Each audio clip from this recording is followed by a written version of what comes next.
আজকের এই ভিডিওতে আলোচনা করব একাদশ শ্রেণীর রাষ্ট্রবিজ্ঞানের সাজেশন। অর্থাৎ রাষ্ট্রবিজ্ঞানে যে 8 নম্বরের প্রশ্ন থাকে 5টা, 8 5 40, সেই প্রশ্নগুলো নিয়ে আলোচনা করব। প্রত্যেকটা অধ্যায় ভিত্তিক মোস্ট ইম্পর্টেন্ট প্রশ্নগুলো আমি এখানে লিখে দিয়েছি, তোমরা খাতায় তুলে নাও। আর খাতায় তুলে নিয়ে এই প্রশ্নগুলো খুব ভালোভাবে রেডি করো পরীক্ষার জন্য। এই প্রশ্নগুলো করলেই তোমরা সবগুলো প্রশ্নের উত্তর কিন্তু করতে পারবে, অর্থাৎ সবগুলো কমন পেয়ে যাবে।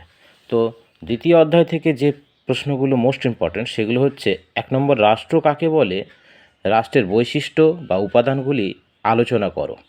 2 নম্বর প্রশ্ন, রাষ্ট্র অন্যান্য প্রতিষ্ঠানের মধ্যে পার্থক্য লেখো, এটা মোস্ট ইম্পর্ট্যান্ট। 3, রাষ্ট্রের উৎপত্তি সম্পর্কে ঐতিহাসিক মতবাদ ঐশ্বরিক মতবাদ আলোচনা করো। অর্থাৎ দুটো মতবাদ তোমাদের পড়ে রাখতে হবে। এবার 1 নম্বর অধ্যায় থেকে রাষ্ট্রবিজ্ঞান কি বিজ্ঞান পদবাচ্য? তোমার উত্তরের সপক্ষে যুক্তি দাও। অর্থাৎ রাষ্ট্রবিজ্ঞান যদি বিজ্ঞান হয় তাহলে যুক্তি, আর যদি বিজ্ঞান না হয় তাহলে যুক্তি দাও। পরের প্রশ্ন, রাষ্ট্রবিজ্ঞানের সংজ্ঞা দাও, রাষ্ট্রবিজ্ঞানের পরিধি সম্পর্কে আলোচনা করো। অর্থাৎ প্রথম অধ্যায় থেকে এই দুটো করলেই হয়ে যাবে। এবার অধ্যায় 4, আইনের প্রধান প্রমুখ উৎসগুলো সংক্ষেপে আলোচনা করো।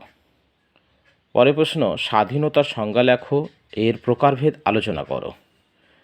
পরের প্রশ্ন, গণতন্ত্র কাকে বলে, এর সুবিধা ও অসুবিধা লেখো। এবার পরের চ্যাপ্টারে চলে যাব আমরা। 6 নম্বর অধ্যায়, এই অধ্যায় থেকে মোস্ট ইম্পর্টেন্ট, ভারতীয় সংবিধানে প্রধান বৈশিষ্ট্যগুলি আলোচনা করো। পরের প্রশ্ন, লিখিত ও অলিখিত সংবিধানের পার্থক্য লেখো, অথবা সুপরিবর্তনীয় ও দুষ্পরিবর্তনীয় সংবিধানের পার্থক্য লেখো। এবার পরের অধ্যায় 7, এককেন্দ্রিক সরকার কাকে বলে, এর বৈশিষ্ট্যগুলি আলোচনা করো। পরের প্রশ্ন, ভারতীয় যুক্তরাষ্ট্রের প্রকৃতি আলোচনা করো, অথবা তুমি কি মনে করো যে ভারতের সংবিধান গঠনের দিক থেকে যুক্তরাষ্ট্রীয় কিন্তু কার্যত এককেন্দ্রিক? তোমার উত্তরের সপক্ষে যুক্তি দাও। পরের প্রশ্ন, ভারতীয় সংবিধানে স্বাধীনতার অধিকার আলোচনা করো। পরের প্রশ্ন, ভারতীয় সংবিধানে স্বীকৃত সাম্যের অধিকার আলোচনা করো।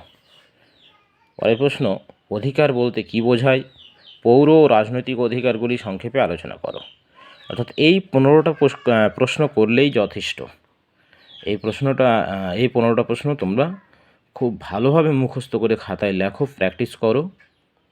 আর আমার চ্যানেলটা তোমরা সাবস্ক্রাইব করে রাখো। এই রকম আরও অনেক ভিডিও